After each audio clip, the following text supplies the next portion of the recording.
Hey, it's the Chief Bonding with Board Games, and I'm continuing this 3M old games made before, or at least copyrighted before I was born, game reviews. This is Quinto 3M. It is math Scrabble style. Let's go in and I'll show you the beautiful board and the bits, and then we'll pop back out and chit-chat a bit. Quinto. This word Scrabble game caught me very much by surprise. Copyright date 1964, so 3M, Minnesota Mining and Manufacturing Company. You can see we've got this Greek or Roman numeral game here going on. I don't know, they look Greek, but with Roman numerals. Maybe that's correct, and I'm the one that doesn't know. I don't know. Again, we can see this very nice, I think it's still a 70s theme, that open fire pit, the chimney coming up, you know, the fruit. Maybe it's still that Greek theme. I don't know. Here sits your game board, beautifully diagonaled. A very nice staged photo. I love this photo. Again, we got our thumb holes. So I'll take some individual photos again that I'll probably interlace. Whoops, be careful here. This box has actually had some, whoever owned it before me did some repair work. Again, love the slip cover. So it's in good shape, but one of the corners, you can see one of the corners took a little damage, and there was some repair on the inside. So again, not bad. And I think I'm going to add a cloth bag to this as well. You'll see why. So first of all, here's our rules right inside the box. And again, this is Scrabble with numbers without the double and triple word count. I'm not a big Scrabble player. This really keeps it simple. It's basic, simple math, which sometimes will cause me to have a brain burn, but I can tell it's good for me. This board is my favorite part. So it looks like a big piece of granite that's down here. It's mounted. It's got a little tiny, whoops, I want to hold this careful so I don't tear. It's got a little X right here. You can see it there. But looking at this board, it's simply a normal mounted board, but it feels, because of the weight of this plastic, it feels solid, it's thick, and that's all we have here. We have a score pad. All right, very simple. You can use a regular piece of paper, but whatever, score pad's fine. And then in sits all these little plastic tiles that just have numbers on them, 1 or 0 through 9. So let me pull this board out and I'll show you how the game works. So you'll draw your numbers blindly out of a bag, or if they're just turned over. So you're going to draw out 5 numbers ranging from 0 to 9. And whoever's going first will start from that center X spot that I showed you. You're going to lay your numbers out either in rows or columns. So if I had this, I could go, all right, the 8 and the 7, I've got 15, and now I've got 20. Now I could put the 0 down as well, but it wouldn't help me out on my point total, because what I'm going to score is whatever the point total is here, and the zeros can be very valuable to either pick up some easy points or sometimes connect 2 lines, because much like Scrabble, someone in the future can also build down off of my numbers here, and they might score bonuses based on how they can network things together. So let's just say I stop here. I've got 20 points, write it on my scratch pad, and the neighboring player now gets to play. So let's say they come in and they have a 9, and they've got a 2, and they've got a 1, and they've got a 5.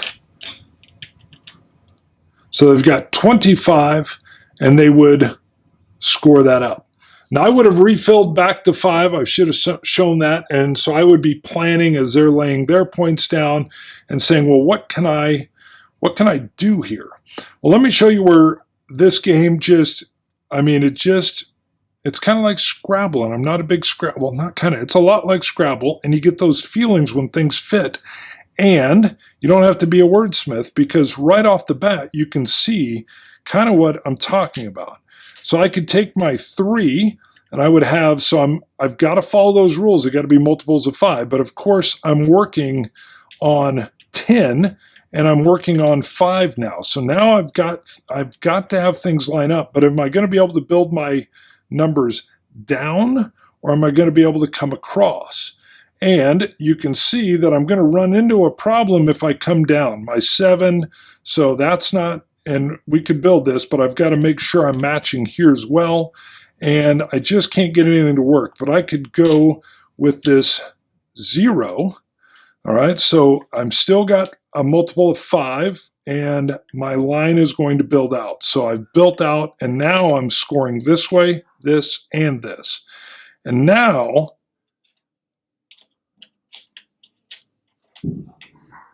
well, let's pretend I had a 3. I can find a 3.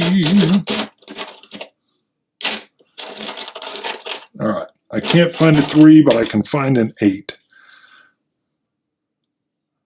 So I've added in my 3. It works on both axes. I've added in my 0. Still holding true. I've got to have multiples of 5 as I continue out. I've got a 7 and an 8. And to show you how this would score, and I didn't tell you, the longest your lines can be are 5. You can go shorter, but the longest you can go is 5. So my score here, first I would just take this line. So I've got 5, 15, 0, obviously 0. So I've got 20. But now I come back, I've got 25, 35. So I've managed to stay in line with those multiples of 5, but I've scored 35 points by laying down 4 tiles. I would come in, score it, and I would refill up to 5, and play would continue. And you're always looking at these little chances that you can do these things where, do I have the tiles that are going to allow things to line up? And this is the beauty of the Scrabble tile laying system. It's just, but the numbers are so much easier to just kind of see it, lay it in, and score up the points. And you can get some matches that will really allow you to just rack up some nice scores. The game continues out until you run out of tiles. And this is where it takes another very sweet turn. So let's say my opponent, or I've just made my move, I've drawn in my tiles. I've only left 1 tile for my opponent to grab once they fill. Well, let's assume they lay down some tiles. They get all 5 of their tiles down. They draw in that very last tile. They can't fill anymore. Oh, I didn't even set that up. It's a 0. This is key because the tiles you're left with at the end of the game are going to minus against your total. So this player would add a stroke of luck, 0. They've got nothing to minus off. Meanwhile, I'm minusing off, 10, 22 points are going to come off of my score because of what I ended up stuck with at the end of the game. Brilliant. Love that factor. I've seen people hold on to 0s near the end, just knowing, hey, I'll only play it if it'll really benefit me on the board. Otherwise, I want to hold it so I don't get stuck with some 9s and 8s. And it's a fun little aspect to the game and just a pleasure to play. But sometimes simple math is a problem for me. And I'll be sitting there trying to do these multiple sums across, and I'll be like, so I've got to focus. That's my only thing. If there's kids running around, I'm like, hey, shh. All right. I'll give you some more thoughts on the outside here. All right, we're back out. Again, this one is going to be hard to top. We're loving this game. I'm Greg Schmidtkins and some other folks will tell you, simple summations will sometimes cause my brain to hurt. It's true. It's sad, but true. But I love this game. These are very simple. Multiples of 5, as you've seen. So 5, 10, 15, 20. Just kind of make them add up. 7 and 8, 15. Okay, great. How are you going to lay that in? Oh, there's a 9, and then I can get a 1. Beautiful. Okay. So that part's really simple. What's slightly mediumly brain burner for me is I'm trying to maximize. I don't just want a single column that I'm building off of. I want it to interlock with 2 other columns. Can I do it with my 5 tiles I have? How am I going to make this work? And they all have to be multiples of 5. I love it. It is literally Scrabble math. Because you're not using the words and the sentence structure, or the word structure, it's just the multiples of 5. It's actually quite easy, with a little bit of analysis paralysis when your opponent goes really quick and you're like, whoa, what? How did it change the board game space? But you don't have the double point, triple point. You don't have anybody, it's just the numbers. Either it adds up in a multiple of 5 or it doesn't. So you don't have anybody working in some, they studied some wordsmith Scrabble book and they're hitting you with these weird names. I think that's why I don't play Scrabble. And I love words, but yeah. So I love this. Again, it's got this, Roman numerals, but what looks like some Greek folks. Okay, maybe they're Rome. Who knows? Maybe they had Roman numerals in Greece. I don't know.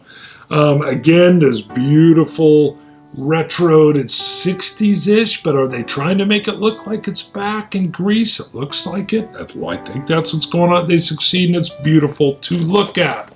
And again, the slip cover, the rules on the inside of the box telling you this is simple. You don't need a booklet. It's on the inside of this box. And then I love the finish here when, I don't know why it just tickled me that if you're drawing and you can't draw back to 5, that's the end of the game, and the tiles you have in front of you now hurt you. Because you start holding on and dumping stuff and you're like, let me just get this out here, but oh, what if I could have got that? Zeros are great here. Liz has used a 1 0 that allowed her to connect 2 different lines, and I wasn't paying attention, and the intersection just needed a 0. And they both went boom, and I think she got 45 points off that 0. I was like, oh, how did I let that happen? Joy. That's what that was. And I was like, wow, love it. So when do you use that 0? It's a great game. If you haven't played Quinto, do. This is fun, yet still light and puzzly. Gosh, it's good. I almost used my finish for the whiskey show. Scotch it, you Scotch gods. Game it, you gamer gods. 3M style. See you guys. Bye.